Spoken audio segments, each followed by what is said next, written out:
The Xiaomi 14 is Xiaomi and Leica's third time producing a smartphone. Now, while Leica is not a new player in the smartphone game, it is also raising the question of what Xiaomi and Leica can bring to the table when it's already their third phone.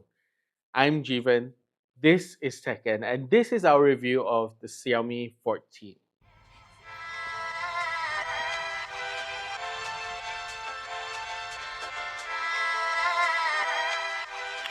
So let's start off with the outside. The Xiaomi 14 is actually Xiaomi's best designed smartphone, if I do say so myself. It's also a little smaller than your average Android smartphone. It's pretty good to hold in one hand, and it's got good heft to it. If you don't like curved displays, well, this is the flattest display you're going to see on an Android smartphone at the moment. It's literally flat. But the only thing that I feel takes away from Leica and Xiaomi's design is this mother of earth camera hump. But Xiaomi has made it a little bit more ergonomic to hold in hand thanks to curves on the back of the phone. So since we've talked about the outside, let's talk about the software. This is Xiaomi's first HyperOS smartphone, at least on the international stage. Let's not talk about China just yet. HyperOS is familiar, to say the least. It takes a lot of elements from MIUI and turns it up a little bit. The one thing that I'm glad they didn't take from MIUI is the clunky animations that made the phone feel really slow. What Xiaomi has done is made HyperOS very user-centric.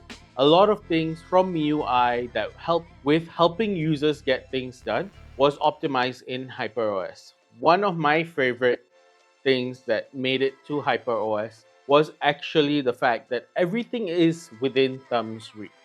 And something I discovered just recently is that I can actually search for apps according to their icon colors, which is unique. But also, if you're looking for that one app that you don't know the name of and it's red color, this is going to help you a lot. Xiaomi also organizes your apps according to categories automatically.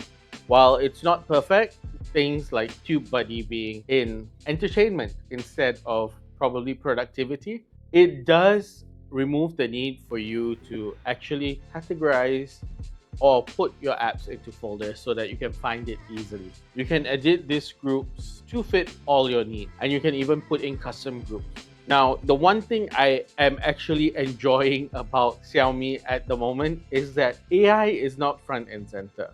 You still have a very human experience when you're using HyperOS. Now, since we're talking about the OS, let's jump into the performance itself. Xiaomi has created an environment where performance is not that front and center, but it's not in the background either. With the reduction of all these animations, the interactions with the phone are a lot more fluid. The other thing that I really like about this smartphone is that multitasking is really easy. I can pull up split screen easily and without lag. That's the most important thing. You're not going to be bogged down by doing multiple things on this phone. You can even use Android's built-in bubbles or even pop-up windows to multitask without getting bogged down. When it comes to gaming, this thing is a beast. It doesn't heat up that fast, and it's also one of the better performers that I've seen this year so far. Of course, this is attributed to the Snapdragon 8 Gen 3, which is a beast of a processor. The thing that Xiaomi has done is actually made it so that it doesn't heat up that often. Even when I was playing Diablo Immortal, yes, I use this to benchmark a lot of phones. Things like being swarmed by your enemies doesn't slow down or result in dropped frames.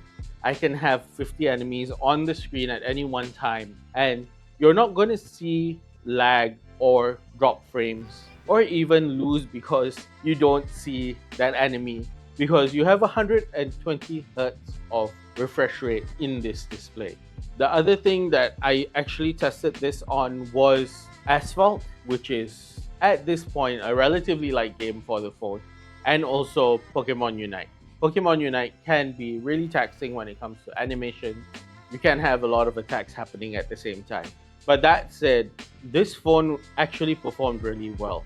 The display on the phone is also one of the reasons why I like gaming on this phone. The display is vibrant, but it also has built-in features that help you reduce your eye strain, like eye comfort mode. Now, I don't particularly use eye comfort mode that much, but when you're gaming for long periods of time, it really helps keep your eyes from getting fatigued. Speaking of the display, it's also one of the most accurate on the market right now. It's an AMOLED display with a QHD resolution and 120Hz refresh rate. It's also 6.3 inches, which is the smallest one that I've reviewed this year. Which is a good thing. I like the size. It makes it easy to get to anything on the screen, but it's also vibrant enough and color accurate enough that it makes sense to come on a Leica co-engineered smartphone.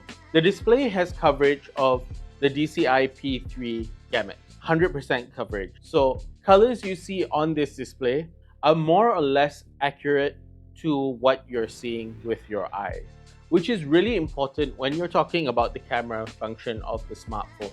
This smartphone is, as the design indicates, camera first. It comes with a triple sensor setup of 3 Leica sensors. All 3 of them are 50 megapixel sensors, but of course you won't be seeing that 1-inch Leica sensor that Xiaomi has been talking about. That is in the Ultra. On this phone, you have the 50 megapixel Light Fusion 900 sensor, a 50 megapixel Leica 75mm floating telephoto sensor, and the Leica Ultrawide sensor. All of them are 50 megapixels and they deliver really well when it comes to smartphone photography. More importantly, I think Xiaomi and Leica have co-engineered the software good enough that it delivers key Leica features like the 2 color profiles that you'll be able to shoot in, Leica Vibrant and Leica Authentic.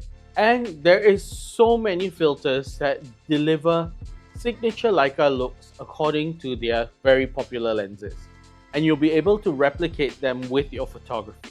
The other thing that I really like about this particular camera is that when you record video, you'll be able to record to produce Dolby sound, which is something that is becoming more mainstream even on YouTube.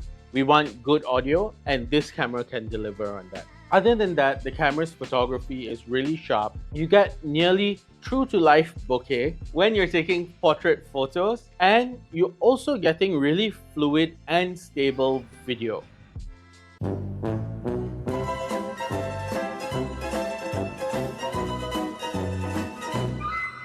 That is something that I didn't even need a super steady mode to actually activate on this phone. The other thing I really like is that the front camera is really vibrant. Your photo quality on the front camera is comparable to the back camera, but of course the triple 50 megapixel sensors do a lot better when it comes to photo and video.